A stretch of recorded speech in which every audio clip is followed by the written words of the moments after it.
দর্শক চলে আসলাম এইমাত্র পাওয়া আগামীকাল খুবই গুরুত্বপূর্ণ ঘূর্ণিঝড়, ঝড় বৃষ্টি, শিলাবৃষ্টি, কালবৈশাখী ঝড় এবং আবহাওয়ার খবর নিয়ে।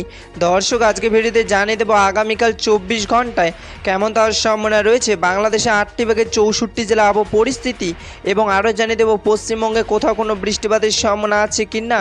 দর্শক আপনি যদি আমাদের চ্যানেলে নতুন দর্শক হয়ে থাকেন তাহলে চ্যানেলটিকে সাবস্ক্রাইব করে পাশে থাকা বেল আইকনটি অন করে দিন।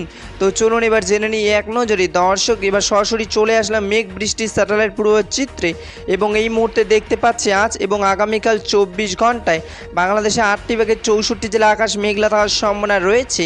আপাতত 24 ঘন্টা বাংলাদেশে ঢাকা, নরসিংদী, গাজীপুর, নারায়ণগঞ্জ, মানিকগঞ্জ, মুন্সিগঞ্জ, টাঙ্গাইল, কিশোরগঞ্জ, ময়মনসিংহ, জামালপুর, নেত্রকোনা, সিলেট, সুনামগঞ্জ, হবিগঞ্জ, মৌলভীবাজার, চট্টগ্রাম, কক্সবাজার, কুমিল্লা, ফেনী ও নোয়াখালীতে বৃষ্টি পড়ার সম্ভাবনা রয়েছে।